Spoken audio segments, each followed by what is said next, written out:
हमारी वीडियोस सिर्फ और सिर्फ लिखित मूल महाभारत पर आधारित होती हैं। हम किसी प्रकार का बदलाव नहीं करते। श्रीमद् भगवत गीता अध्याय 3 कर्मयोग। हे जनार्दन कृष्ण, यदि आपकी दृष्टि में बुद्धि कर्म से श्रेष्ठ है तो फिर हे केशव, आप मुझे इस घोर कर्म युद्ध में क्यों लगा रहे हैं? अर्जुन के इस प्रश्न में उसकी मानसिक दुविधा और असमंजस का भाव प्रकट होता है। वह यह समझने की कोशिश कर रहा है कि यदि ज्ञान का मार्ग श्रेष्ठ है तो उसे कर्म के मार्ग, जो यहाँ युद्ध के रूप में उपस्थित है, क्यों अपनाना चाहिए। इस श्लोक में अर्जुन की शंका यह है कि यदि ज्ञान ही सर्वोत्तम है तो उसे इस भयंकर युद्ध में क्यों धकेला जा रहा है, जबकि वह शांति और ज्ञान की ओर बढ़ना चाहता है। आपके ये परस्पर विरोधी प्रवचन मेरी बुद्धि को भ्रमित कर रहे हैं। कृपया निश्चित रूप से मुझे वह मार्ग बताइए जिससे मैं सर्वोच्च कल्याण को प्राप्त कर सकूं। इस श्लोक में अर्जुन की इच्छा है कि भगवान उसे स्पष्ट और एकमात्र मार्ग बताएं जिसे वह अपनाकर अपने जीवन का उद्देश्य प्राप्त कर सके। यह अर्जुन की आध्यात्मिक जिज्ञासा और मार्गदर्शन की इच्छा को प्रकट करता है। इस संसार में मैंने पहले 2 प्रकार की निष्ठा अर्थात मार्ग बताए हैं। हे निष्पाप, सांख्य योगियों के लिए ज्ञान योग का और कर्म योगियों के लिए कर्म योग का मार्ग है। श्री कृष्ण अर्जुन को बता रहे हैं कि इस संसार में मैंने पहले ही 2 प्रकार की निष्ठाएं अर्थात मार्ग बताए हैं। ज्ञान योग, यह मार्ग उन लोगों के लिए है जो सांख्य या विचारशीलता के रास्ते पर चलते हैं। यह मार्ग ज्ञान, विवेक और आत्मबोध का अनुसरण करता है। इसे सांख्य या ज्ञान मार्ग के रूप में भी जाना जाता है। कर्म योग, यह मार्ग उन लोगों के लिए है जो कर्म के मार्ग का पालन करते हैं। यह क्रियाशीलता और निष्काम कर्म का मार्ग है जिसमें व्यक्ति अपने कर्तव्यों का पालन करते हुए परमात्मा से जुड़ता है। निष्कर्ष, श्री कृष्ण यहाँ यह स्पष्ट कर रहे हैं कि दोनों मार्ग ज्ञान और कर्म एक ही लक्ष्य की ओर जाते हैं, लेकिन वे अलग अलग व्यक्तियों के लिए उपयुक्त होते हैं। ज्ञान योग उन लोगों के लिए है जो मननशील और विचारशील होते हैं, जबकि कर्म योग उन लोगों के लिए है जो कर्तव्य और क्रियाशीलता के मार्ग पर चलते हैं। केवल कर्मों से बचने के लिए व्यक्ति नैष्कर्म्य अर्थात कर्मों से मुक्ति प्राप्त नहीं कर सकता और न ही मात्र संन्यास लेने अर्थात कर्म का त्याग करने से सिद्धि प्राप्त की जा सकती है। इस श्लोक में भगवान श्री कृष्ण अर्जुन को यह समझा रहे हैं कि केवल कर्मों को न करने से व्यक्ति नैष्कर्म्य अर्थात कर्मों से मुक्ति नहीं पा सकता। नैष्कर्म्य का अर्थ है ऐसा ज्ञान या अवस्था जहां व्यक्ति कर्मों के बंधन से मुक्त हो जाता है, लेकिन ऐसी अवस्था केवल कर्मों का त्याग कर देने से प्राप्त नहीं होती। इसके साथ ही भगवान यह भी कहते हैं कि केवल संन्यास लेने अर्थात कर्मों के त्याग से भी सिद्धि प्राप्त नहीं की जा सकती। यहाँ यह संकेत है कि सच्ची सिद्धि केवल संन्यास या कर्म त्याग से नहीं मिलती, बल्कि उसे सही तरीके से कर्म करने और ज्ञान प्राप्त करने से ही पाया जा सकता है। निष्कर्ष, इस प्रकार श्लोक यह संदेश देता है कि जीवन में केवल कर्म न करने या संन्यास लेने से मुक्ति या सिद्धि प्राप्त नहीं हो सकती, बल्कि सही ज्ञान और कर्म के संतुलन से ही सच्ची सिद्धि प्राप्त की जा सकती है। वास्तव में कोई भी व्यक्ति क्षण भर के लिए भी बिना कर्म किए नहीं रह सकता। प्रकृति में उत्पन्न गुणों से प्रेरित सभी जन बाध्य होकर कर्म करने के लिए विवश हैं। इस श्लोक में भगवान श्री कृष्ण यह बता रहे हैं कि संसार में कोई भी व्यक्ति क्षण भर के लिए भी बिना कर्म किए नहीं रह सकता। ऐसा इसलिए है क्योंकि सभी लोग प्रकृति के गुणों से बंधे होते हैं। प्रकृति के 3 गुण सत्व, रजस और तमस व्यक्ति को कर्म करने के लिए विवश और प्रेरित करते हैं। हर व्यक्ति इनके वश में होकर यानी कि प्रकृति के गुणों के प्रभाव में आकर कर्म करने के लिए बाध्य है। यहाँ यह संदेश है कि चाहे हम कुछ भी न करने का प्रयास करें, फिर भी हमारे जीवन में कर्म होते ही रहते हैं, क्योंकि यह हमारी निश्चित या सूक्ष्म प्रकृति का हिस्सा है। निष्कर्ष, इस प्रकार यह श्लोक हमें सिखाता है कि कर्म से बचना असंभव है और हमें अपने कर्मों को सही दिशा में नियंत्रित और उनका निश्चित मार्गदर्शन करना चाहिए। जो व्यक्ति स्वभाव में परिवर्तन के कारण नहीं बल्कि बलपूर्वक इंद्रियों के कार्यों को रोक लेता है, किंतु उसके मन में उन्हीं इंद्रिय विषयों का चिंतन चलता रहता है, वह विमूढ़ है और उसे मिथ्याचारी कहा जाता है। इस श्लोक में प्रभु श्री कृष्ण एक पाखंडी व्यक्ति की पहचान बता रहे हैं। ऐसे व्यक्ति को मिथ्याचारी या पाखंडी कहा जाता है, जो बाहरी रूप से इंद्रियों को नियंत्रित करके संयमित दिखने का प्रयास या दिखावा करता है, लेकिन भीतर से वह इंद्रिय सुख का चिंतन करता रहता है। यह श्लोक यह इंगित करता है कि सच्चा योग केवल बाहरी दिखावे से नहीं होता, बल्कि मन और आत्मा की शुद्धता और संतुलन से प्राप्त होता है। यदि मन इंद्रिय सुखों में लिप्त है और केवल बाहरी रूप से संयमित दिखने की कोशिश करता है, तो वह व्यक्ति योगी नहीं बल्कि पाखंडी है। निष्कर्ष, इस प्रकार भगवान का यह संदेश है कि केवल बाहरी संयम से कुछ नहीं होता, जब तक कि मन और आत्मा भी उसी अनुरूप नहीं हो जाते। सत्य और सच्चे योग की प्राप्ति के लिए मन और आत्मा को भी इंद्रिय सुखों से विमुक्त हो जाना आवश्यक है। परंतु हे अर्जुन, वह मनुष्य अत्यधिक सफल होता है जो अपनी इंद्रियों को मन द्वारा नियंत्रित और अनुशासित करके अपनी कामेंद्रियों से निष्काम भाव से कर्मयोग का आचरण करता है, वह श्रेष्ठ माना जाता है। इस श्लोक में भगवान श्री कृष्ण अर्जुन को यह सिखा रहे हैं कि सच्चा कर्मयोगी कौन होता है। वह व्यक्ति जो अपनी इंद्रियों को मन द्वारा नियंत्रित करके बिना किसी आसक्ति अर्थात फल की इच्छा के अपने कर्मों का पालन करता है, वह श्रेष्ठ और प्रशंसनीय है। यहाँ पर भगवान कृष्ण का जोर इस बात पर है कि केवल इंद्रियों को नियंत्रित करना पर्याप्त नहीं है, मन को स्थिर और नियंत्रित रखना श्रेष्ठ है। जब व्यक्ति मन को नियंत्रित कर लेता है और तब कर्मेंद्रियों के माध्यम से कर्म करता है बिना किसी फल की कामना के, तब वह सच्चा कर्मयोगी कहलाता है। निष्कर्ष, इस प्रकार सच्चे कर्मयोग का मतलब है कि अपने कर्तव्यों को निभाते हुए मन और इंद्रियों को संयमित रखना और फल की चिंता किए बिना अपना कर्म करना। ऐसा व्यक्ति जीवन में नियंत्रण और संयम के गुणों को विकसित करके श्रेष्ठता प्राप्त करता है। तुम अपने नियत कर्म अर्थात कर्तव्य का अवश्य पालन करो, क्योंकि कर्म न करने की अपेक्षा कर्म करना सदा श्रेष्ठ है। कर्म न करने पर तुम्हारे इस शरीर का पालन भी संभव नहीं हो पाएगा। इस श्लोक में भगवान श्री कृष्ण अर्जुन को कर्म का महत्व समझा रहे हैं।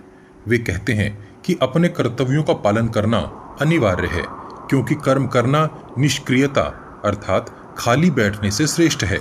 अगर कोई व्यक्ति कर्म नहीं करेगा तो उसकी जीवन यात्रा भी संभव नहीं हो पाएगी। कर्म न करना न केवल आत्म विनाश का कारण बनता है, बल्कि यह हमारी बुनियादी आवश्यकताओं को पूरा करने में भी विफल हो सकता है। संसार में जीवित रहने के लिए कर्म करना आवश्यक है और इसलिए अपने नियत कर्तव्यों को पूरी निष्ठा और समर्पण के साथ करना चाहिए। निष्कर्ष, यह श्लोक हमें सिखाता है कि निष्क्रियता या आलस्य से बचना चाहिए और अपने कर्तव्यों को हमेशा निभाना चाहिए। कर्म के बिना जीवन की यात्रा संभव नहीं है और इसीलिए हमें कर्म में प्रवृत्त होना चाहिए। यज्ञ अर्थात निस्वार्थ कर्म के लिए किए गए कार्यों को छोड़कर अन्य सभी कर्म इस संसार में कर्म बंधन का कारण होते हैं। इसलिए हे कौन्तेय, तुम आसक्ति अर्थात कर्म बंधन से मुक्त होकर उस पवित्र यज्ञ के उद्देश्य से कर्म करो। श्लोक 9। इस श्लोक में भगवान श्री कृष्ण अर्जुन को यज्ञ अर्थात त्याग या परोपकार के कार्य के महत्व को समझा रहे हैं। वे कहते हैं कि जो भी कर्म यज्ञ अर्थात त्याग या परोपकार के उद्देश्य से नहीं किया जाता, वह कर्म इस संसार में बंधन का कारण बनता है। यज्ञ का अर्थ केवल अग्नि में आहुति देना नहीं है, बल्कि यह कर्तव्य पालन, समाज सेवा और परोपकार जैसे कर्तव्यों का प्रतीक माना गया है। भगवान श्री कृष्ण यह समझाते हैं कि प्रत्येक व्यक्ति को अपने कर्मों को यज्ञ भावना से अर्थात दूसरों के कल्याण और बिना किसी व्यक्तिगत स्वार्थ के करना चाहिए। जब कोई व्यक्ति इस भावना से कर्म करता है तो वह कर्म उसे बंधन में नहीं बांधता, बल्कि उसे मुक्त कर देता है। इसलिए अर्जुन को यह उपदेश दिया जा रहा है कि वह आसक्ति से मुक्त होकर केवल यज्ञ भावना से अपने कर्मों का पालन करे। निष्कर्ष, यह श्लोक हमें यह सिखाता है कि कर्मों को स्वार्थ से मुक्त होकर परोपकार और कर्तव्य पालन की भावना से करना चाहिए। ऐसे कर्म ही हमें मोक्ष की ओर ले जाते हैं, जबकि स्वार्थ से भरे कर्म हमें संसार के बंधनों में फंसा देते हैं। प्रजापति अर्थात सृष्टि की प्रजा के रचयिता ब्रह्मा ने यज्ञ के साथ प्रजाओं अर्थात जीवों की सृष्टि करके पूर्व काल में कहा है, तुम इस यज्ञ अर्थात निष्काम कर्म के द्वारा समृद्ध हो और यह यज्ञ तुम्हारे इच्छित फलों का दाता बने। इस श्लोक में भगवान श्री कृष्ण अर्जुन को सृष्टि के प्रारंभिक सिद्धांतों को समझा रहे हैं। वे बताते हैं कि जब सृष्टि की शुरुआत हुई थी तब प्रजापति ब्रह्मा ने यज्ञ के साथ ही प्रजाओं अर्थात जीवों की रचना की थी। ब्रह्मा ने उस समय जीवों को यह निर्देश दिया था कि वे यज्ञ के माध्यम से समृद्ध हों और अपनी आवश्यकताओं की पूर्ति करें। यज्ञ का अर्थ यहाँ केवल धार्मिक अनुष्ठान के रूप में नहीं बल्कि समाज के कल्याण और परस्पर सहयोग की भावना से किया गया प्रत्येक कार्य यज्ञ कहा गया है। इस श्लोक का मुख्य संदेश यह है कि सृष्टि के रचयिता ने यज्ञ की भावना को इस प्रकार रचा कि यज्ञ अर्थात निष्काम कर्म करने से मानव की इच्छाएं पूर्ण हो सकती हैं। यज्ञ केवल अग्निहोत्र या पूजा तक सीमित नहीं है बल्कि सभी प्रकार के परोपकारी कार्य जैसे दूसरों की सहायता करना, समाज की सेवा करना, प्रकृति का संरक्षण करना आदि कार्य भी यज्ञ कहे जाते हैं। निष्कर्ष, यह श्लोक हमें सिखाता है कि जब हम अपनी इच्छाओं को पूरा करने के लिए यज्ञ या परोपकार का मार्ग अपनाते हैं तो वह हमें समृद्धि और संतोष की ओर ले जाता है। इस प्रकार यज्ञ अर्थात निष्काम कर्म या त्याग को जीवन का एक अभिन्न अंग बनाना चाहिए। इस अर्थात यज्ञ के द्वारा देवताओं को संतुष्ट करो और वे देवता तुम्हें पुष्ट करेंगे। इस प्रकार परस्पर एक दूसरे को संतुष्ट करते हुए तुम परम कल्याण अर्थात श्रेष्ठ स्थिति को प्राप्त करोगे। इस श्लोक में भगवान श्री कृष्ण अर्जुन को बताते हैं कि यज्ञ के माध्यम से देवताओं की संतुष्टि करनी चाहिए। जब मनुष्य देवताओं को प्रसन्न करेगा तो बदले में देवता भी उसे संतुष्ट करेंगे। यह देवताओं को संतुष्ट करने का अर्थ है कि हम प्रकृति और समाज के प्रति अपने कर्तव्यों का पालन करें, जैसा कि पर्यावरण की रक्षा करना, धर्मानुसार जीवन जीना और सदाचारी कर्म करना। देवता यह प्राकृतिक शक्तियों के रूप में भी देखे जा सकते हैं जो हमारे जीवन को संतुलित और समृद्ध बनाते हैं। जब मनुष्य अपने कर्मों के माध्यम से इन प्राकृतिक शक्तियों को संतुलित रखता है तो बदले में प्रकृति भी उसे भरपूर फल देती है। इस परस्पर सहयोग से ही मनुष्य और प्रकृति के बीच संतुलन बना रहता है और अंततः इससे समाज में कल्याण और शांति की स्थापना होती है। निष्कर्ष, इस श्लोक का संदेश यह है कि परस्पर सहयोग और सामंजस्य से ही सच्ची उन्नति और कल्याण की प्राप्ति हो सकती है। यज्ञ को यहाँ व्यापक रूप में समझना चाहिए। यह केवल अग्नि में डालने वाली आहुति तक सीमित नहीं है बल्कि सभी प्रकार के परोपकारी और धर्मानुसार कार्य भी इसमें सम्मिलित हैं। इस भावना से हम परम श्रेय अर्थात सर्वोच्च कल्याण की प्राप्ति कर सकते हैं। देवता तुम्हारे यज्ञ अर्थात निष्काम कर्म से प्रसन्न होकर तुम्हें इष्ट भोग अर्थात तुम्हारी इच्छा के उपहार प्रदान करेंगे। जो कुछ वे देते हैं यदि तुम उसे अर्थात उसका उचित भाग दूसरों को नहीं देते और खुद ही भोगते हो तो वह व्यक्ति चोर के समान समझा जाता है। इस श्लोक में भगवान श्री कृष्ण यज्ञ अर्थात निष्काम कर्म के महत्व पर प्रकाश डालते हैं। वे कहते हैं कि जब मनुष्य यज्ञ करता है तो देवता प्रसन्न होकर उसे इच्छित भोग अर्थात कर्म फल प्रदान करते हैं। यज्ञ से प्राप्त भोगों का सही उपयोग करना और उनका अन्य लोगों के साथ बांटना आवश्यक है।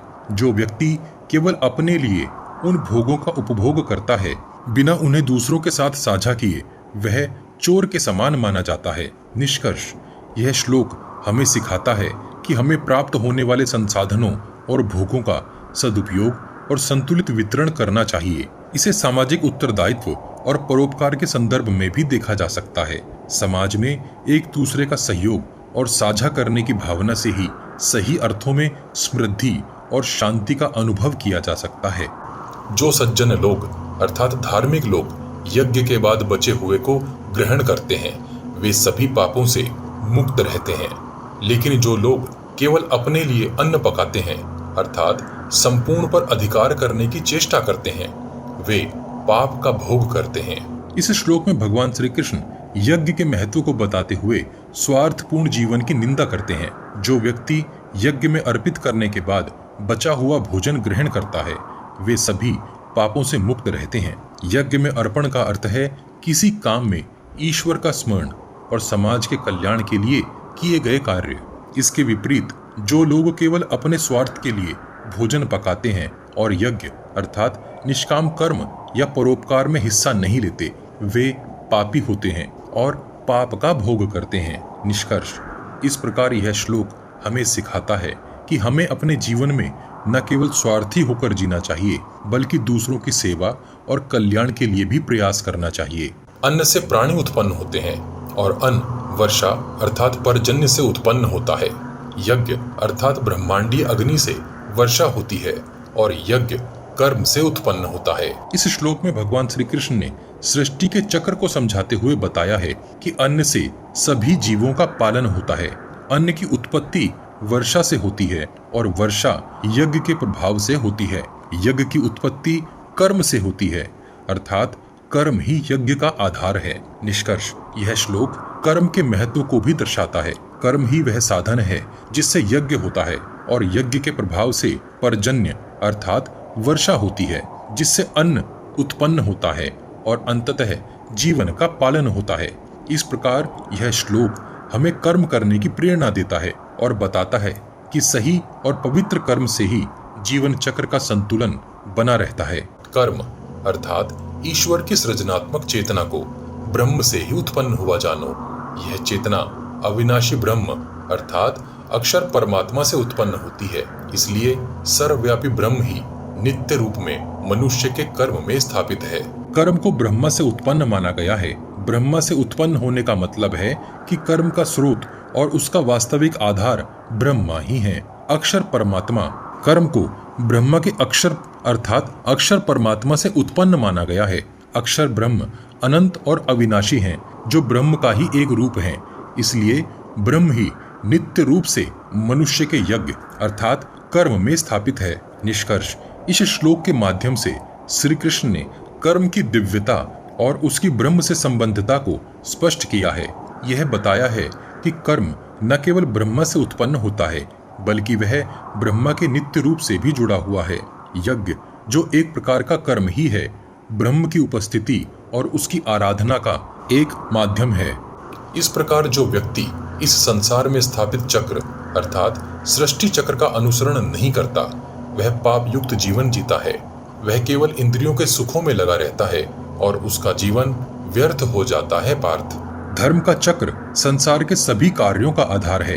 यह चक्र यज्ञ, कर्म और समाज के प्रति कर्तव्यों का अनुसरण करता है, जो सभी के लिए कल्याणकारी है। जो व्यक्ति इस धर्म के चक्र का अनुसरण नहीं करता और केवल अपनी इंद्रियों के सुखों में लगा रहता है, वह पाप युक्त जीवन जीता है। ऐसा जीवन व्यर्थ ही हो जाता है, क्योंकि उसने धर्म के चक्र का पालन नहीं किया। निष्कर्ष, इस श्लोक में अर्जुन को यह समझाने का प्रयास किया गया है कि जीवन का सही उद्देश्य धर्म का पालन करना है। धर्म का चक्र जिसमें यज्ञ और कर्म शामिल हैं का अनुसरण करना आवश्यक है। जो व्यक्ति ऐसा नहीं करता वह पापी होता है और उसका जीवन व्यर्थ हो जाता है। जो व्यक्ति आत्मा में ही रमण करता हो, आत्मा में ही तृप्त और आत्मा में ही संतुष्ट होता हो, उस व्यक्ति के लिए इस संसार में कोई कार्य शेष नहीं रहता। इस श्लोक में भगवान श्री कृष्ण एक ऐसे आदर्श व्यक्ति का वर्णन करते हैं जो आत्मा में पूर्ण रूप से रमण करता है। ऐसे व्यक्ति के लिए बाहरी जगत में कोई कार्य शेष नहीं रह जाता। आत्मरति अर्थात आत्मा में रमण, यह वह अवस्था है जब व्यक्ति अपनी आत्मा में ही रमण करता है, बाहरी सुख सुविधाओं या भौतिक वस्तुओं में नहीं। आत्म तृप्ति अर्थात आत्मा में ही तृप्ति, जब व्यक्ति अपनी आत्मा में ही पूर्ण रूप से संतुष्ट हो जाता है और उसे बाहरी वस्तुओं से कोई इच्छा नहीं होती। आत्म संतोष अर्थात आत्मा में संतुष्टि, अपनी आत्मा में संतुष्ट व्यक्ति को किसी अन्य वस्तु या व्यक्ति से कोई अपेक्षा नहीं होती। उसकी पूर्ण तृप्ति आत्मा में ही होती है। ऐसे व्यक्ति को इस भौतिक संसार में कोई कार्य करने की आवश्यकता नहीं बचती। उसके लिए संसार के सारे कर्तव्य समाप्त हो जाते हैं, क्योंकि वह अपनी आत्मा में ही तृप्त और संतुष्ट रहता है। निष्कर्ष, इस श्लोक में भगवान श्री कृष्ण अर्जुन को यह समझा रहे हैं कि आत्म साक्षात्कार की अवस्था में व्यक्ति को बाहरी दुनिया में किसी भी कार्य की आवश्यकता नहीं होती, क्योंकि वह पहले से ही पूर्ण तृप्त होता है। उस स्थिर बुद्धि व्यक्ति का ना तो किए हुए कर्मों से कोई लाभ होता है और न ही ना किए हुए से कुछ खोता है। वह किसी पर भी किसी वस्तु के लिए आश्रित नहीं होता। इस श्लोक में भगवान श्री कृष्ण उस व्यक्ति का वर्णन कर रहे हैं जो आत्म साक्षात्कार की अवस्था में पहुंच चुका है। जब व्यक्ति आत्म साक्षात्कार की अवस्था में होता है तब उसके लिए कर्म का कोई व्यक्तिगत लाभ या हानि नहीं होती। उसने जो किया या जो नहीं किया उससे उसकी आत्म स्थिति पर कोई प्रभाव नहीं पड़ता। ऐसा व्यक्ति किसी भी अन्य प्राणी या वस्तु पर निर्भर नहीं होता। उसकी संतुष्टि और तृप्ति आत्मा में होती है, इसलिए उसे बाहरी दुनिया से किसी भी प्रकार की सहायता या समर्थन की आवश्यकता नहीं होती। निष्कर्ष, इस श्लोक में भगवान श्री कृष्ण यह समझा रहे हैं कि आत्म साक्षात्कार के बाद व्यक्ति कर्म के बंधनों से मुक्त हो जाता है। वह सभी प्राणियों से स्वतंत्र हो जाता है क्योंकि उसने आत्मा के स्वरूप को पहचान लिया है और अब उसे बाहरी दुनिया से कोई लाभ, हानि या सहारा नहीं चाहिए। इसलिए आसक्ति को त्याग कर निरंतर अपना कर्तव्य कर्म करो, क्योंकि बिना आसक्ति के ही कर्म करते हुए ही मनुष्य परम सिद्धि अर्थात मोक्ष प्राप्त करता है। इस श्लोक में भगवान श्री कृष्ण अर्जुन को यह उपदेश दे रहे हैं कि मनुष्य को अपना कर्तव्य अर्थात धर्म निरंतर और बिना आसक्ति अर्थात फल की इच्छा के पालन करना चाहिए। श्री कृष्ण कहते हैं कि हमें अपने कर्मों में सतत लगे रहना चाहिए। यह कर्म हमारे जीवन के कर्तव्यों से लेकर बड़े उद्देश्यों तक हो सकते हैं। कर्म का फल क्या होगा इस पर ध्यान न देते हुए केवल अपने कर्तव्यों को पूर्ण मन से करना चाहिए। निष्कर्ष, इस श्लोक का मुख्य संदेश यह है कि मनुष्य को कर्म करते समय अपने मन और बुद्धि को स्थिर रखना चाहिए और फल की चिंता किए बिना अपने कर्तव्यों का पालन करना चाहिए। ऐसा करने से वह जीवन के अंतिम उद्देश्य मोक्ष को प्राप्त कर सकता है। केवल कर्म के द्वारा ही जनक आदि महापुरुषों ने संसिद्धि अर्थात संपूर्णता प्राप्त की है। इसलिए लोक कल्याण अर्थात सामाजिक संतुलन और भलाई की दृष्टि से तुम्हें भी कर्म करना चाहिए। भगवान श्री कृष्ण इस श्लोक में अर्जुन को प्रेरित कर रहे हैं कि उसे भी अपने कर्तव्यों का पालन करना चाहिए, जैसे जनक और अन्य महापुरुषों ने किया था। संसिद्धि का महत्व बताते हुए श्री कृष्ण कहते हैं कि कर्म के माध्यम से ही जनक जैसे महान राजा ने साधना और पूर्णता प्राप्त की।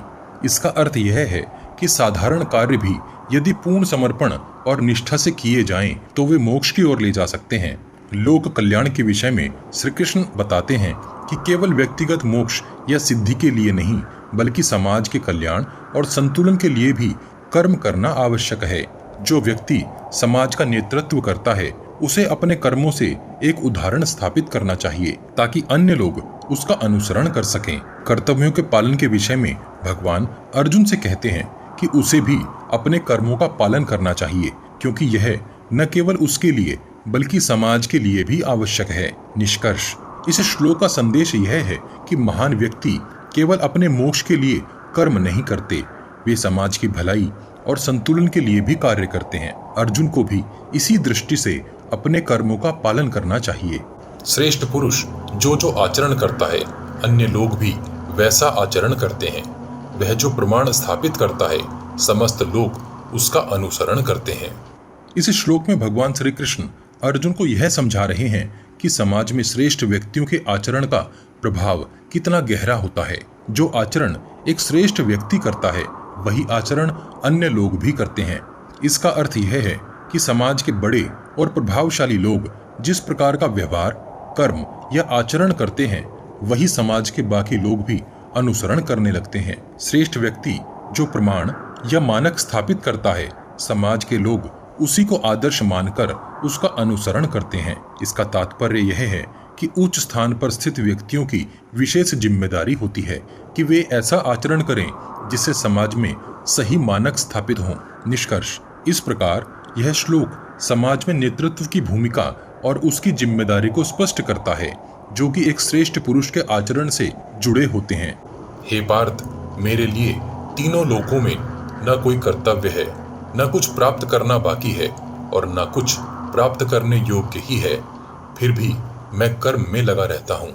इस श्लोक में भगवान श्री कृष्ण अर्जुन को समझा रहे हैं कि उनके पास तीनों लोकों में कोई भी कर्तव्य नहीं है, न कुछ ऐसा है जिसे वे प्राप्त करना चाहते हैं, फिर भी वे कर्म करते रहते हैं।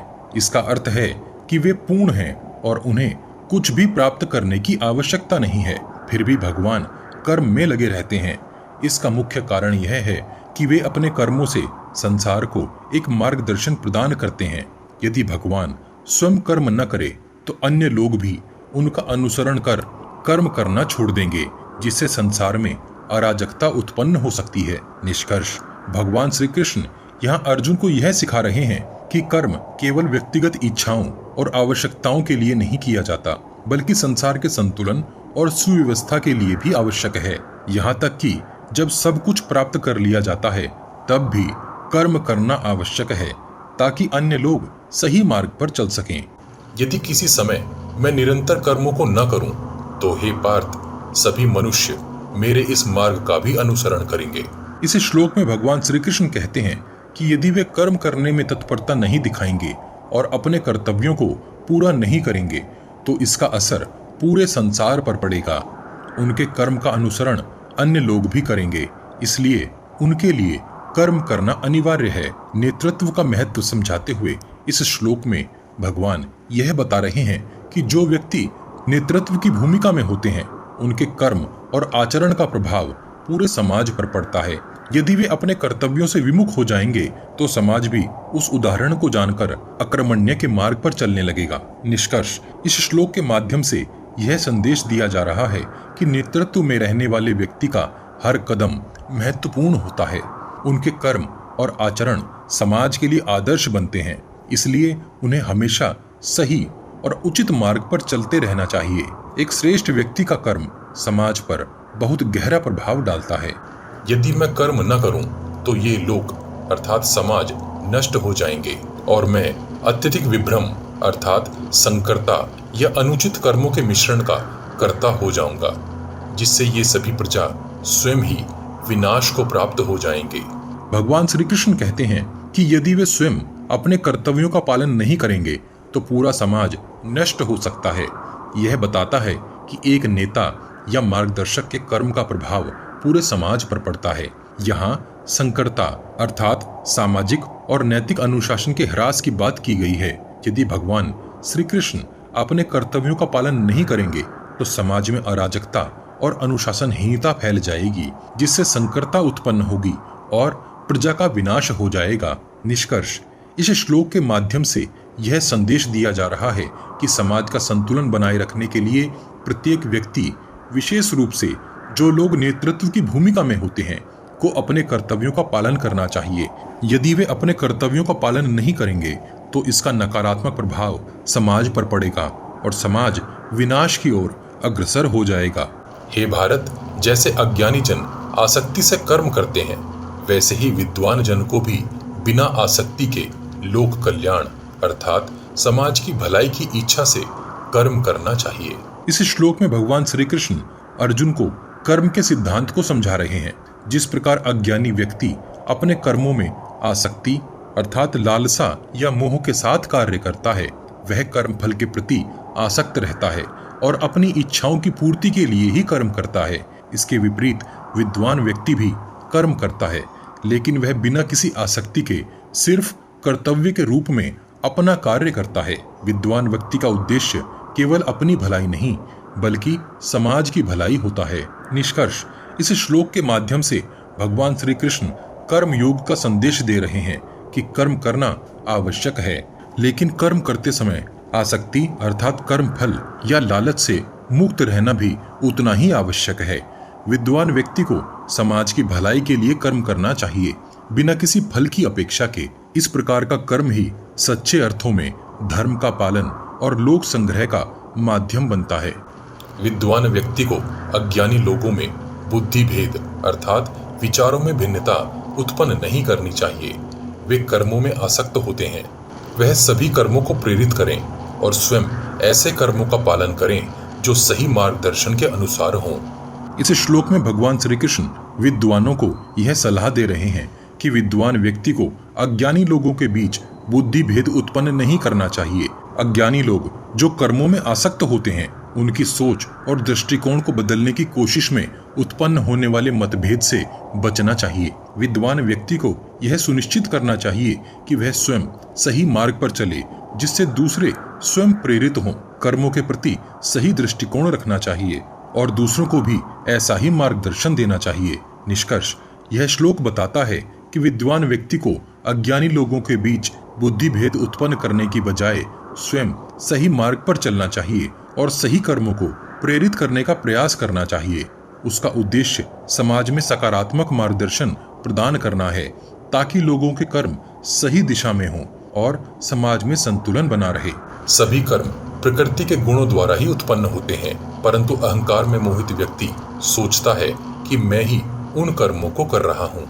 इस श्लोक में भगवान श्री कृष्ण ने बताया है कि मनुष्य जब अहंकार से ग्रस्त होता है तो वह प्रकृति के गुणों द्वारा किए जा रहे कर्मों को अपने खुद की योग्यता मानता है। सभी कर्म प्रकृति के गुणों सत्व, रजस और तमस द्वारा किए जाते हैं। ये गुण ही मनुष्य के स्वभाव और क्रियाओं को नियंत्रित करते हैं। अहंकार में मोहित व्यक्ति यह मानता है कि वह स्वयं इन कर्मों को कर रहा है, जबकि वास्तव में यह इन 3 गुणों के प्रभाव के कारण हो रहा होता है। अहंकार और मूढ़ता के कारण व्यक्ति अपने कर्मों के लिए स्वयं को जिम्मेदार मानता है और यह भूल जाता है कि कर्मों का मूल कारण प्रकृति के गुण हैं। निष्कर्ष, इस श्लोक का तात्पर्य है कि व्यक्ति को अहंकार से ग्रस्त न होकर समझना चाहिए कि कर्मों का कारण प्रकृति के गुण हैं, न कि व्यक्तिगत योग्यता या शक्ति। अहंकार की स्थिति में व्यक्ति अपने कर्मों के लिए स्वयं को जिम्मेदार मानता है, जबकि वास्तव में यह गुणों के प्रभाव से होता है। हे महाबाहो, जो व्यक्ति तत्वों को जानने वाला होता है वह जानता है कि ये गुण अर्थात सत्व, रजस और तमस ही कर्मों के कारण होते हैं। इसी ज्ञान से वह उन गुणों और उनके कर्मों में लिप्त नहीं होता। इस श्लोक में भगवान श्री कृष्ण ने कहा है कि जो व्यक्ति सच्चे ज्ञान अर्थात तत्व ज्ञान से संपन्न होता है वह समझता है कि सभी कर्म प्रकृति के गुणों सत्व, रजस और तमस द्वारा किए जाते हैं। गुण और कर्म के बीच का भेद समझना महत्वपूर्ण है। ये गुण ही कर्म को प्रेरित करते हैं। सभी कर्म इन्हीं गुणों द्वारा संचालित होते हैं। व्यक्ति जब यह समझ लेता है तो वह स्वयं को कर्मों के लिए जिम्मेदार नहीं मानता। वह समझता है कि उसके कर्मों के पीछे गुणों का ही प्रभाव है और इसलिए वह कर्मों के प्रति संलग्नता से बचता है। निष्कर्ष, इस श्लोक का तात्पर्य है कि जो व्यक्ति तत्व ज्ञान से संपन्न होता है वह यह जानता है कि गुण ही कर्मों को संचालित करते हैं। इस ज्ञान से वह कर्मों और कर्म फल में लिप्त नहीं होता और न ही वह गुणों से प्रभावित होता है। प्रकृति के गुणों से भ्रमित होकर लोग गुणों और कर्मों में लिप्त होते हैं। तत्वज्ञानी व्यक्ति को चाहिए कि वह उन मूढ़ लोगों को जो पूर्ण रूप से इन्हीं गुणों के प्रभाव में हैं, उन्हें विचलित न करे। इस श्लोक में भगवान श्री कृष्ण ने बताया है कि प्रकृति के गुणों सत्व, रजस और तमस के प्रभाव से लोग भ्रमित होते हैं और इन गुणों में लिप्त रहते हैं। तत्वज्ञानी व्यक्ति को चाहिए कि वे ऐसे मूढ़ व्यक्तियों को विचलित न करे और उन्हें सीधे मार्ग पर लाने का ही प्रयास करे। निष्कर्ष, इस श्लोक का तात्पर्य है कि लोग प्रकृति के गुणों से भ्रमित होकर गुणों और कर्मों में लिप्त होते हैं। तत्वज्ञानी व्यक्ति को चाहिए कि वे इस भ्रमित स्थिति में रहते हुए लोगों को समझाएं, परंतु उन्हें बिना विचलित किए सच्चे ज्ञान की ओर उनका मार्गदर्शन करें। मुझे अपने सभी कर्मों को समर्पित करके आत्मा की ओर पूरी तरह से ध्यान लगाते हुए आशा और अहंकार को त्याग कर युद्ध करो और सभी व्याधियों से मुक्त हो जाओ। इस श्लोक में भगवान श्री कृष्ण ने अर्जुन को निर्देश दिया है कि वह सभी कर्मों को उन्हें समर्पित कर दे, अर्थात सभी कार्यों को ईश्वर की ही इच्छा मानकर करे। आत्मा की ओर पूर्ण ध्यान लगाते हुए कर्म करे, अर्थात अपने कर्मों को उच्च चेतना या आत्मा के साथ जोड़कर देखे। आशा और अहंकार को छोड़कर कर्म करे। आशा त्याग का मतलब है किसी परिणाम की अपेक्षा न करना और अहंकार त्याग का मतलब है स्वयं को कर्मों से जोड़ने की भावना को छोड़ देना। हे अर्जुन, युद्ध करो और सभी मानसिक और शारीरिक व्याधियों से मुक्त हो जाओ। यहाँ ज्वर से मुक्ति से तात्पर्य है मानसिक और शारीरिक व्याधियों से मुक्ति। निष्कर्ष, भगवान श्री कृष्ण अर्जुन को सलाह देते हैं कि वह सभी कर्मों को भगवान को समर्पित करके और आत्मा की ओर ध्यान लगाते हुए अपना कर्म करे। आशा और अहंकार को त्याग कर और सभी मानसिक व्याधियों से मुक्त होकर अपने कर्तव्यों का पालन करे। इस प्रकार वह शांति और संतुलन प्राप्त कर सकेगा। जो लोग इस ज्ञान का सदैव पालन करते हैं, श्रद्धा और बिना किसी द्वेष के, वे भी संपूर्ण कर्मों से मुक्त हो जाते हैं। इस श्लोक में भगवान श्री कृष्ण ने यह बताया है कि जो लोग इस ज्ञान या उपदेश का हमेशा पालन करते हैं, यहाँ मतम से तात्पर्य है भगवान का उपदेश या शास्त्रों का ज्ञान, अर्थात जो इस ज्ञान को ईमानदारी और विश्वास के साथ मानते हैं और दूसरों को आलोचना या विरोध के दृष्टिकोण से नहीं देखते, वे लोग भी कर्मों से मुक्त हो जाते हैं। निष्कर्ष, भगवान श्री कृष्ण के अनुसार जो लोग नित्य इस उपदेश या ज्ञान का पालन करते हैं और श्रद्धा एवं द्वेष रहित होकर अपने कर्मों को निर्मल भाव से करते हैं, वे कर्मों के बंधनों से मुक्त हो जाते हैं और जीवन में शांति प्राप्त करते हैं। जो लोग इस उपदेश को न मानते हुए इसमें अविश्वास करते हैं और इसका पालन नहीं करते, वे सभी ज्ञान से विमूढ़ होते हैं। जान लो कि वे नष्ट हो चुके हैं, उनका चित्त बिखर चुका है। इस श्लोक में भगवान श्री कृष्ण ने कहा है कि जो लोग इस ज्ञान या उपदेश को अविश्वास और द्वेष की दृष्टि से देखते हैं और इस उपदेश का पालन नहीं करते, ऐसे लोग ज्ञान से विमूढ़ होते हैं। उनका चित्त और बुद्धि भ्रमित और अज्ञानी होती है। जान लो कि वे लोग नष्ट हो चुके हैं, अर्थात उनका जीवन और कर्म सभी व्यर्थ हो जाते हैं और वे मोक्ष या सत्य की प्राप्ति से वंचित रह जाते हैं। निष्कर्ष, भगवान श्री कृष्ण के अनुसार जो लोग उनके संदेश को नहीं मानते और इसके विपरीत द्वेषपूर्ण होते हैं, वे सभी ज्ञान से विमूढ़ और नष्ट हो जाते हैं। इस प्रकार के लोग जीवन की सत्यता और मोक्ष की प्राप्ति से वंचित ही रह जाते हैं। ज्ञानी व्यक्ति भी अपनी प्रकृति के अनुसार ही कार्य करता है, तो फिर प्राणी इसका निग्रह अर्थात इसे वश में कैसे करेगा? इस श्लोक में भगवान श्री कृष्ण ने यह बताया है कि व्यक्ति अपने स्वभाव के अनुसार ही कार्य करता है। इसका मतलब है कि किसी व्यक्ति का स्वभाव ही उसके कार्यों और व्यवहार को निर्धारित करता है। यहाँ तक कि एक ज्ञानी व्यक्ति भी अपनी प्रकृति से मुक्त नहीं हो सकता। ज्ञान प्राप्त करने के बावजूद उसकी स्वाभाविक प्रवृत्तियां उसे फिर भी नियंत्रित ही करती हैं। अगर किसी के स्वभाव को नियंत्रित नहीं किया जा सकता है तो प्राणियों की प्रकृति पर नियंत्रण करने का प्रयास बेकार ही साबित होता है। यहाँ पर निग्रह का अर्थ है नियंत्रण या रोकथाम। निष्कर्ष, इस श्लोक के अनुसार व्यक्ति अपनी स्वाभाविक प्रकृति के अनुसार ही कार्य करता है और यहाँ तक कि ज्ञानी व्यक्ति भी अपनी स्वाभाविक प्रवृत्तियों से मुक्त नहीं हो सकता। इसलिए यदि किसी का स्वभाव नियंत्रित नहीं किया जा सकता तो प्राणियों की स्वाभाविक प्रवृत्तियों को नियंत्रित करने का प्रयास भी व्यर्थ है। इंद्रियों की प्रकृति में राग और द्वेष दोनों गुण उपस्थित होते हैं। इन दोनों का नियंत्रण न करने पर ये व्यक्ति के लिए बाधा उत्पन्न करते हैं। इस श्लोक में भगवान श्री कृष्ण ने राग और द्वेष की प्रकृति पर प्रकाश डाला है।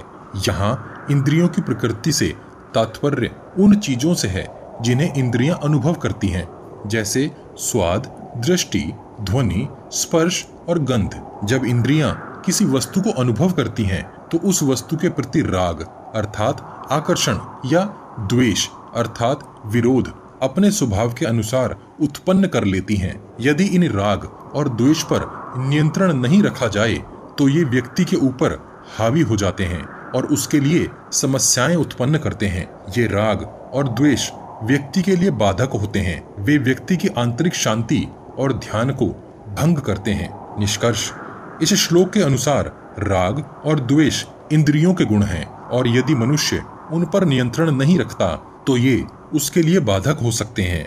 इन्हें नियंत्रित करना अत्यंत आवश्यक है ताकि व्यक्ति मानसिक शांति और आत्मिक उन्नति प्राप्त कर सके।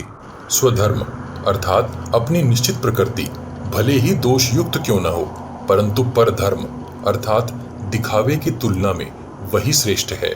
स्वधर्म में मरना भी शुभ है, परंतु कपट या दिखावा अर्थात परधर्म से भय उत्पन्न होता है।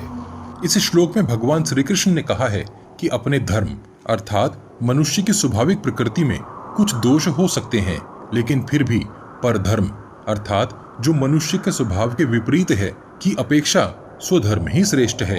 यदि किसी को अपने धर्म के पालन के दौरान मृत्यु आती है तो भी वह उच्चतर है। ध्यान रहे, यहाँ परधर्म का अर्थ ईसाई या इस्लाम या किसी अन्य धर्म से नहीं है। यहाँ स्वधर्म का अर्थ मनुष्य का अपना आध्यात्मिक स्वभाव है और परधर्म का अर्थ दिखावे का स्वभाव है। निष्कर्ष, इस श्लोक के अनुसार स्वधर्म का पालन करना, भले उसमें कुछ दोष भी हो, वह परधर्म का पालन करने से सदा बेहतर होता है। यह श्लोक हमें अपने धर्म के प्रति अर्थात अपनी मूल आत्मिक प्रकृति के प्रति निष्ठा और समर्पण की ओर प्रेरित करता है।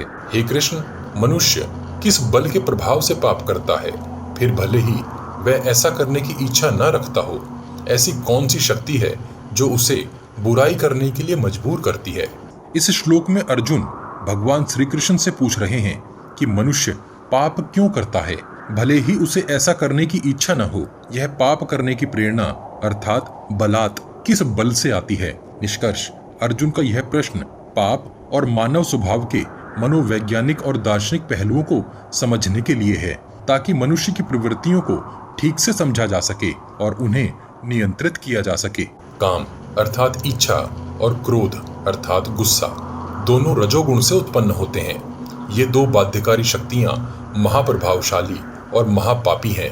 ये ही तुम्हारे मूल शत्रु हैं। इस श्लोक में भगवान श्री कृष्ण अर्जुन को बता रहे हैं कि काम और क्रोध रजोगुण से उत्पन्न होते हैं। ये दो मुख्य दोष व्यक्ति के मन में उत्पन्न होते हैं और जीवन को दुष्परिणामों की ओर ले जाते हैं। ये दोनों गुण अर्थात काम और क्रोध बहुत शक्तिशाली, नाशक और व्यक्ति के लिए बहुत हानिकारक होते हैं। इन्हें महाशनों अर्थात कभी न शांत होने वाली भूख और महापापमा अर्थात महान पापी के रूप में वर्णित किया गया है, जो व्यक्ति को अनैतिक और पापपूर्ण कार्यों की ओर ले जाते हैं। काम और क्रोध को अपने सबसे बड़े शत्रुओं के रूप में जानो।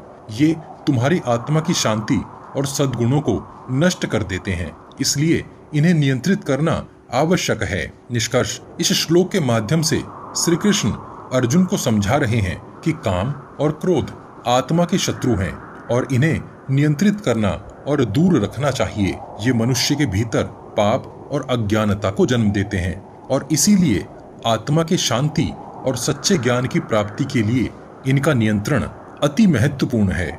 जिस प्रकार धुएं से आग ढकी रहती है, जैसे दर्पण मैल से ढक जाता है और जैसे अंधकार गर्भ अर्थात जन्म को ढके रहता है, उसी प्रकार ज्ञान भी काम और क्रोध से आच्छादित रहता है।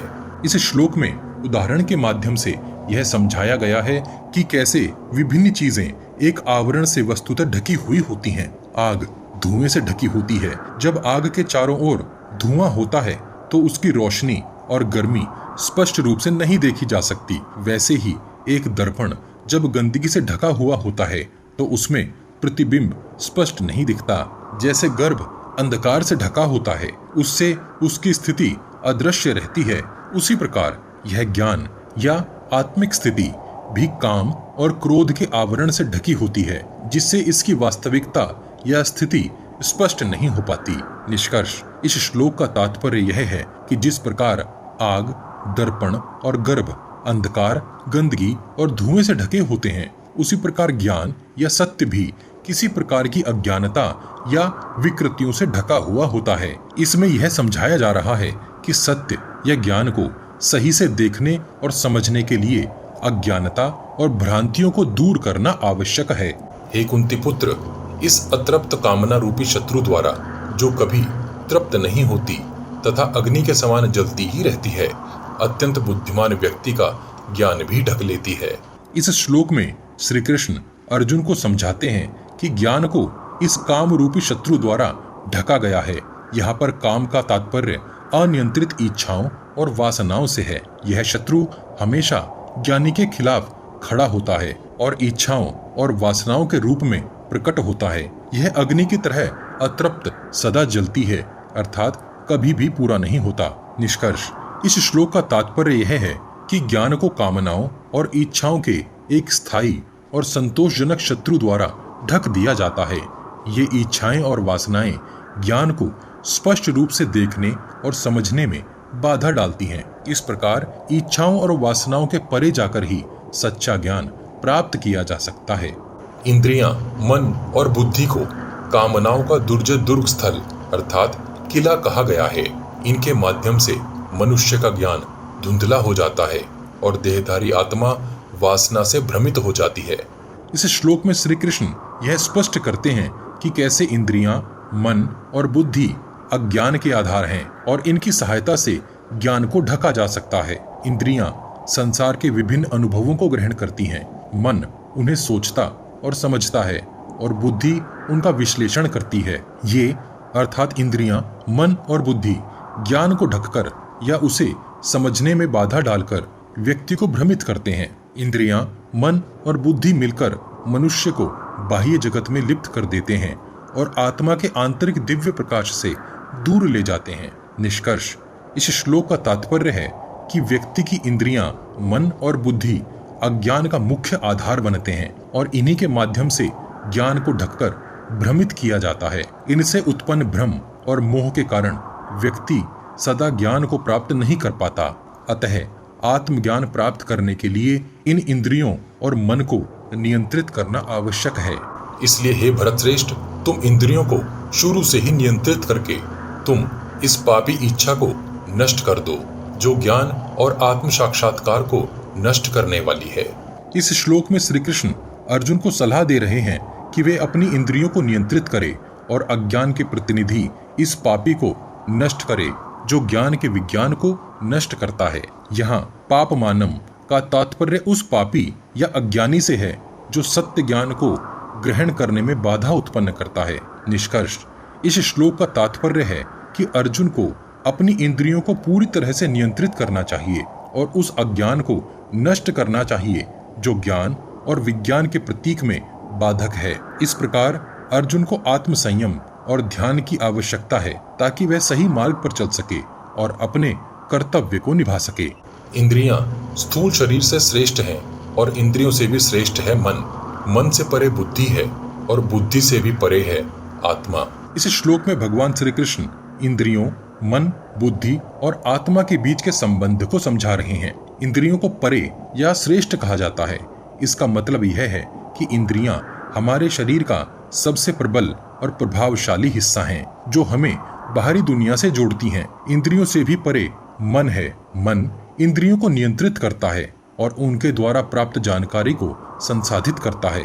मन से भी श्रेष्ठ बुद्धि है। बुद्धि वह है जो मन को मार्गदर्शन और दिशा देती है। यह निर्णय लेने और विचारों का विश्लेषण करने में सक्षम है। और बुद्धि से भी परे जो है वह आत्मा है। आत्मा सभी चीजों का साक्षी है और सबसे उच्चतम स्तर पर स्थित है। निष्कर्ष, इस श्लोक का तात्पर्य यह है कि आत्मा सबसे उच्चतम है जो इंद्रियों, मन और बुद्धि से भी परे है। आत्म साक्षात्कार का लक्ष्य है कि मनुष्य अपने वास्तविक स्वरूप यानी आत्मा को पहचाने और इसके माध्यम से सच्चे ज्ञान और शांति को प्राप्त करे। यह श्लोक आत्मा की महत्ता और उसकी श्रेष्ठता को दर्शाता है। हे महाबाहु अर्जुन, इस प्रकार आत्मा को बुद्धि से श्रेष्ठ जानकर उच्चतर आत्मा अर्थात आत्मा की शक्ति के द्वारा निम्नतर आत्मा अर्थात इंद्रियां, मन और बुद्धि को वश में करो और काम नामक इस दुर्जय शत्रु का वध करो। इस श्लोक में भगवान श्री कृष्ण अर्जुन से कहते हैं कि आत्मा बुद्धि से भी श्रेष्ठ और अंतिम सत्य है। तुम स्वयं को आत्मा के माध्यम से स्थिर और नियंत्रित करो। यहाँ आत्मनियंत्रण और आत्मसमर्पण का महत्व बताया गया है। उस शत्रु को पराजित करो जिसे जीतना कठिन है। यहाँ कामना को सबसे बड़ा शत्रु बताया गया है जिसे नियंत्रण में रखना और पराजित करना आवश्यक है। निष्कर्ष, इस श्लोक में भगवान श्री कृष्ण अर्जुन को यह सिखा रहे हैं कि आत्म साक्षात्कार और आत्म नियंत्रण के द्वारा मनुष्य अपने भीतर की कामनाओं को, जो कि उसका सबसे बड़ा शत्रु है, पराजित कर सकता है। कामना को नियंत्रित करना और आत्मा के ज्ञान को प्राप्त करना जीवन का सर्वोच्च उद्देश्य है। श्रीमद् भगवद गीता का 3रा अध्याय कर्म योग यहीं समाप्त होता है। अगले भाग में हम ज्ञान, कर्म और संन्यास योग के गूढ़ रहस्य जानेंगे। उम्मीद है आपको यह भाग सुनने में आनंद आया होगा। एक सूचना, इंटरनेट और सोशल मीडिया पर महाभारत और उनके चरित्रों को अनाप शनाप तरीके से बहुत ही विकृत करके जनता अर्थात आप सबके सामने परोस दिया जाता है, जिसके कारण अधिकतर लोग बिना सर पैर की बातों को आधा अधूरा जानकर इस महान महाग्रंथ पर विकृत धारणा बना लेते हैं। हम महाभारत का सही रूप आप सब तक पहुंचाने का भरपूर प्रयास कर रहे हैं, जिसके हर भाग को लिखित महाभारत से मिलान किया जा सकता है। सही महाभारत को आप सबके सहयोग से ही आम जनमानस तक पहुंचाया जा सकता है। वीडियो को शेयर अवश्य कीजिए और इस विशाल प्रोजेक्ट को आगे बढ़ाने में हमारी सहायता कीजिए। इस विशाल ग्रंथ महाभारत को शीघ्रता से समेटने के लिए हम ग्राफिक्स के साथ पॉडकास्ट का सहारा भी ले रहे हैं, ताकि आप तक कुछ जल्दी से महाभारत का सही रूप पहुंचाया जा सके। आपको हमारा प्रयास कैसा लग रहा है? कृपया कमेंट बॉक्स में कमेंट करके हमें जरूर बताइए। पिछले सभी भाग आपको हमारे चैनल के पेज पर और इस वीडियो के डिस्क्रिप्शन बॉक्स में भी मिल जाएंगे। हम हर सीरीज की एक प्लेलिस्ट भी बनाते हैं। उम्मीद है आप हमारी वीडियोस अपने उन दोस्तों को शेयर जरूर करते होंगे जो महाभारत का सही रूप समझना और जानना चाहते हैं। आपके हर शेयर से हमारा मनोबल बढ़ता है। अपने प्रियजनों तक यह ज्ञान पहुंचाने के लिए वॉच गॉड चैनल को सब्सक्राइब और शेयर करना मत भूलिए। सब्सक्राइब बटन के बगल में बनी छोटी सी घंटी भी बजा दीजिए। जय श्री कृष्ण। हर हर महादेव।